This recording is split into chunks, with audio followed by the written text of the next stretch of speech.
Now, your album that you have currently out called R&B Money, it's your 10th album. From my understanding, this is your last album. Yes. Is that true? Yeah. Okay. Why is this? I know you've been through a lot, but why is it this one? Why is this the last one?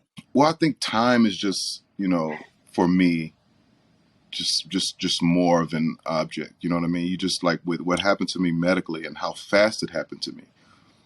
You start looking at time like, wow, do I have a lot of time left to get all of the things done that I want to get done? Like I have so many different aspirations and so many things I want to get into.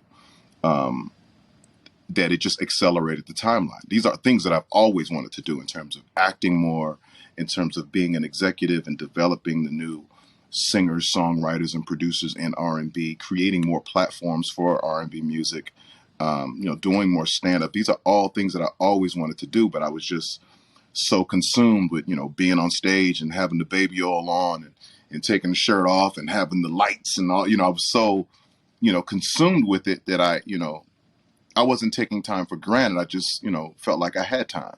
You know what I mean? And so with these things happening, it was just like, don't just assume you have the time. Like if you, especially if you have the resources and the ability to get those things done, like let's get them done. And so, I'm very excited because, for me, I'm an athlete first. So it's all about challenges. And so in these new things that I'm going into, I'm not at the top of the food chain. You know what I mean? In terms of acting, I'm not the top executive. I'm not the top comedian. I'm not. So I got work to do. You know what I mean? I got to get in the lab and I got to get to, I got to get to lifting these acting weights and all of these things. And so that's the thing that excites me, that wakes me up in the morning. This stuff I got. The tank thing, got it. We got that. That's easy. What else can you do? And these are the things that I want to do to really round out the brand. How much did because this you came public with it about you losing your hearing, Mm-hmm. and through a very rare condition. So how much did that factor into your decision to retire? In the beginning, I didn't think it factored much. You know what I mean? Because it was a challenge and it was a fight that probably one of my greatest challenges that I've ever been through. But when I really checked back into it, I was like, wow, it was a major reason for me deciding to, accelerate my timeline. It was very much the reason, because it's just like, I have one ear now, you know what I mean? And for all the things that I want to do, hearing is very important. There are people, who have been able to overcome the challenges of not being able to hear, and they've been able to figure that out. But for me, it would be a very completely new thing at 46 years old, you know what I'm saying? Trying to figure that out. And so I was like, wow, while I can still hear a little bit, let me get to these other things that I want to do. So a very, very major part in me making that decision. So have you lost all of your hearing in that ear, or is just some of it? I've lost, I'd say it was 100%, and I'd say I may have 7%,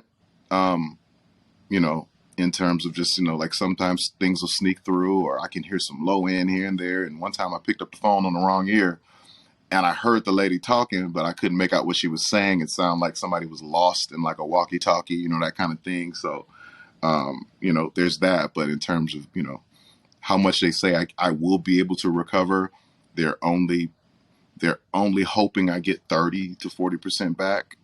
Outside of that, I would have to get like a cochlear implant, for those who know what that is. And once I go that route, there is no hoping I'll heal. Like once I go that route, it is what it is. And I don't know. I just want to give my body, I want to give, the creator enough time, you know what I'm saying? Whatever that means to just, I don't know, to perform a miracle. You know what I mean? So I'm just giving myself some time before I make tough decisions.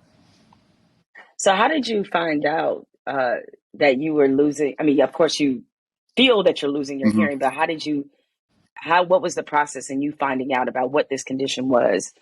Well, the first day it felt like, first couple of days, it felt like swimmer's ear.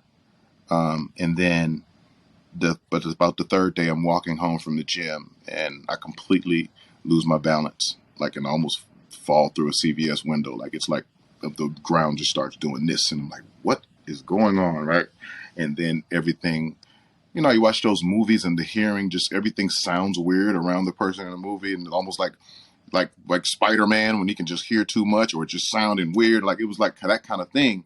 Luckily, the hotel was only a block away, and I get to my hotel, and I'm like, man, something's not right. And I call my guy, and I'm like, I don't know if I have something, a sinus or something clogged. I don't know what's going on, but, I got to get to the doctor. And we went to a doctor in Silver Springs, and, he's doing the audio test and, trying to move some things around. They're like, yeah, some crystals in your ear are off, so your vertigo, you kind of have vertigo. And then, with the hearing thing, it's probably, just kind of hypothetically thinking things. So got me some prednisone and some other things for the vertigo. I stayed about another few days in the hotel just to make sure I could fly. And then once I got home, I started seeing the doctors here at Cedars-Sinai, and it felt like I was getting a little bit better. So I dropped the medicine, and then all of a sudden it went bad really fast, like over 2 weeks. And by the time I got back to the doctor, he was like, we got to ramp back up. We don't know if this is going to help, but we'll try. So from there, I went to, hyperbaric chambers to getting actual injections in my eardrum, to 60 milligrams of prednisone a day, like a really, really grueling process on my body. And nothing helped. It kept getting worse and worse and worse. And by the time I was at about 10%, he was like, listen, I got to take you off all of the medicine and all of these things, because if I don't, it's going to hurt you worse. It's going to hurt you worse than what it's already doing to you. And at that point, from a physical standpoint, I was unrecognizable. And, if you know me and my spirit and my vibe and all of that, that was gone as well. Like, I was just a shell of myself. And so, it didn't take long, maybe a month and a half for it to all just, come crashing down. And so, at that point, I just said, I got to figure something out. If this is where I'm starting from, and if this is all I have left, then, if these are all the tools I have to build this house, the house still has to be built.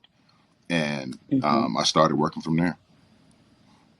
So did that immediately mean you couldn't perform? Like, what kind of limitations? I had to slow down on performing. I had to stop recording in the studio, all of that, because I couldn't really understand what I was hearing, because now I have one ear that's at about 70%, one ear that's completely gone. And I'm like, how does this, and vertigo. And vertigo is every day. So I'm like, I don't know how to operate from this space. And so, it just took a minute for me to even, build up the courage to say, you know what, let's just dive back in. You know what I mean? Let's not stay down too long. Let's just dive back in and try to swim and see what happens. And so, most people didn't notice, but a lot of shows, and a lot of hostings I did, I kept my clothes on, you know what I mean? Like, they were like, when Tank gonna take his shirt off? And I teased them, you don't want your shirt off, right? And in actuality, they did not want my shirt off, because it was not the Tank they were used to. And even in terms of me being able to hear it, I had to keep checking back with my engineers and with people mixing and stuff, like, am I cool? Am I okay? I couldn't really tell if I was, because I have relative pitch, so I can, my ears tingle when things are kind of semitones under or over. And so, I felt like I was a little flat or a little sharp at times. And man, am I messing up? And I had to stop and listen to the music, because I would sing too far ahead of the music or too far behind, but the thing I had to do is I just had to throw myself back in it. You know what I mean? Even recording, I just threw myself back. I said, listen, man, come, we're going to record. And my guy Trav came to the house, and so we started recording. The first song I recorded was I Deserve. You know what I mean? The new version of Maybe I Deserve. And I just kept stopping and looking at him, because, normally you have one ear on to hear what's coming through the computer, and you have one ear off so you can hear yourself in real time. And I didn't have the real time, option anymore. It was just all what was in the computer. So I was like, man, you keep one ear off and you listen in real time and tell me, and I kept looking at him, am I good? Am I good? Okay. After every sentence, am I good? How do I sound? He said, you sound like yourself, man. Come on. And so, just getting back in it and getting enough of those reps in, it just finally started coming to me. I started finally being able to make that adjustment, being able to kind of separate what I'm hearing in this one ear and hear it clearer.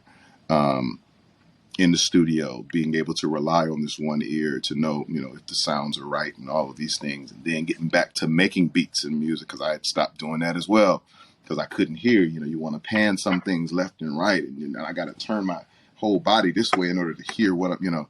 So I just jumped back in it, and it was a process. It was not an easy process by any means, but I don't know what else to do. You know what I mean? I don't have a degree in anything else. I'm not great at anything else. I'm called to do music, and that's what I do.